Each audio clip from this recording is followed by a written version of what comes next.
All right, hey guys. Sitting here around noonish on November 9th, I thought also another good time to come back and visit an old friend here. This is Litecoin that also has just been dormant for the last couple of months, really. It's just been stuck between a couple of fibs. And we're starting to see potentially some signs of life here. So, you know, it's something that's always a good idea. I did this with Bitcoin earlier. When you're coming back to something you haven't looked at for a while because it just hasn't been doing anything, it's always a good idea to go back to visit the daily chart and get some perspective on where it's been and where it may be going. So I've got the daily up here. This is on Coinbase where we have most of the volume. Coinbase or GDAX is same thing. So I'm pulling from the absolute lowest low I can pull from. I think that's $3.50 up to our absolute high up here at 98, and then we had the ABC correction. And since then, you know, there hasn't really been a decent count that you could put on this, right? So you know, as I'll often say, if it's not just jumping right out at you, you know, perhaps keep looking. So we can see here, you know, on that ABC, we actually went to and through the 65. You know, the 233 caught it, but you know, now we've moved. We've had this, you know, this attempted break here. Then we came back to the 50, held above the Vegas wave, and now we're starting to get potentially some impulsive action. So I'm just putting a simple pitchfork on this to see if we can get a handle on it, maybe if there's a trade there. So let me go from the daily down to the 4-hour, and we'll take a look at it there. So I've got as is often the case with any platform, when you change time frames, you got to realign. So let's get it realigned, and let me scrunch this back up again so we can get a sense of it. So, you know, this is kind of encouraging, that visit back to the 50. That sets up the pitchfork here. But keep in mind, we have to consider the fibs that in the resistance we're going to run into on the way back up. So pulling from my swing high to my low, just again keeping it very simple, knowing that I'm going to run into some resistance on the way back up. If I get to that low, well, here's the 50, and now we're just now approaching the 50 from the high to low because we're still internal to this entire move. So we've had the first attempt at it, failure, and we do get an ABC that comes back to the 50 the other direction.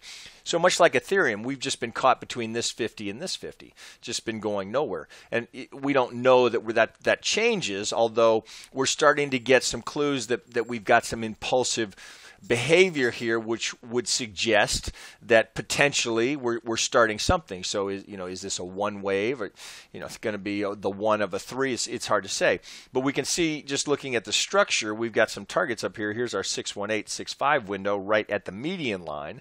So potentially we're starting to move there. Let's go down to the hourly and see if we can get a count on it that makes sense. So here on the hourly, it starts to get a little bit easier to read. So we can pretty comfortably consider this as a possibility. So here's a 1, there's a 2. We're putting in some sort of a 3, and we don't know where that's going to top yet. We'd be looking for the 4 and the 5. So let me bump that degree up a bit. Let's go to the minuet. Okay, so that looks promising. So what would be the first thing that we do if it's going to be a 3? Well, let's measure it. So let's get a handle on some targets. So if it's a 3, the most likely place for it to go, here's the 618. You see we got the 618, 75 window. We're actually to and through. So, good signs that we're in an impulsive move here. Now this may be the 3, and then we put in a little correction here, and we're putting in the 5th of the 3rd, because this subdivides actually quite nicely. So if I take this to a smaller degree, so you see what I mean, this is, as you'll often hear me say, it's waves within waves. So if I get a 1, 2, there's my 3, there's my 4, we could be putting in the 5 here. So let me change that color in that degree so it makes sense. Let me go down a couple from the minuet. Let's go to the micro. Okay, so you see how potentially we've got this 5-wave impulsive structure if I can speak today, to complete our third wave. So we get that subdivision that we look for that gives us confidence that we're putting, this is a 1, 2, we're putting in the 3. We've got some good targets up here. Here's the 200% and the 50 from the high to the low. So reasonable area that we might expect to find some resistance. Nothing says that we have to. We might look at the oscillators here and see, are we running out of any steam here? Well, potentially some divergence here. This was the big bump, and now we're falling back a little bit on that. So potentially you've got a nice looking third wave going in, and then we wait. So not a trade here now, but certainly one to get on your radar to look for that 4-5. The more confidence we get in the third, the more confidence we have in the fourth. So if indeed we're going to top there, we'd pull from our 2, and just hypothetically, if that ends up being our high on this move, then here's the 38, right? So that's what we'd look for, and we've got good structure. Always look left. Do we have any structure there that might be, something that would give us some additional support?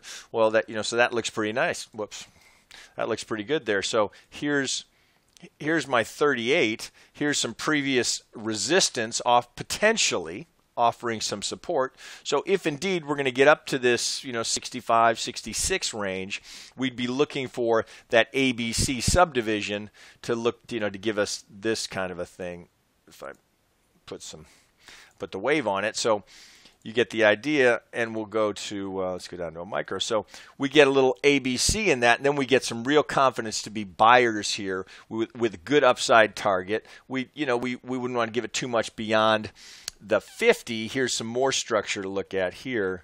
Potentially resistance, prior resistance offering some support. That's just below the 50. So if you're a buyer at the 38, that would be a reasonable spot to put your stop just below that, because we'd be going deeper and out of the normal range of a fourth there. So this is between 38 and 50. That's your high probability zone. And then I know I've got a lot of waves on here, but let me pull some of this off.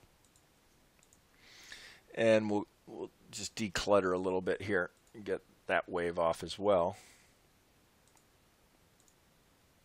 And given that kind of nice structure, well, we'd put the pitchfork on it again as well. So we'd pull from this low. Here's our 1. We'd go over to our 2. So potentially, now we might have to get some of the outside geometry on this. So if I pull there, so I'd get the 1.5 and the 2 on. So that seems to play fairly well. Here's our 38 to our 50 range. So anything down in this range here is a potential entry for a fourth up to that fifth. It plays really nicely. Now we'll see if and when we top up here, do we get that, and then do we start that subdivision, that 3-wave count coming down. Before I stop here, there's 8 minutes. Let's look at it against Bitcoin, because it's doing something very similar on Bitcoin. So we've got good volume on Poloniex here. Now this is a little trickier here, because we had the big spike. So you can see this was the spike on the fork news yesterday, where Bitcoin went crazy, and we went to and through, and we went past the wave 1 high. Given that volatility and the fact that the body stayed at the 618, even though we're a little bit through the 1 here, I'm going to give this the benefit of the doubt and keep an impulsive bias here rather than a diagonal bias. Even though we overlap the 1, given that news event, I'm inclined to stay impulsive on the count. So I'd keep this up here as my C. This is my 4. Then you'd have to consider both when you're projecting up for a 5. But the idea that we might be getting something started here, this being a 1 hour on Bitcoin after this very long downtrend that we've been in, this is potentially just the beginning of something more meaningful. So perhaps we're just putting in a 1. We'd look for the 2. You see that, right? So it's always waves within waves. So if that's a legitimate 1 and we're starting some new activity, so there's the logical target, we'd be looking for the 2, 3, 4, 5. So just make sense of it. So let me put the wave on there so you can see what I'm talking about. So we go up. Let's go to a minuet. So do you see that? So this would complete the one wave if we hit that target, which would, so there's the algo target right at the median line. So that's a reasonable place to think we might be headed towards. Then we look for the three-wave subdivision into the second, but we're looking for the second down here at the 50 to the 618. So if that's going to play, you have, again, no trade there right now, but certainly this gets on your watch list where it hasn't been for some time because it's just been doing nothing. So maybe that's a 1.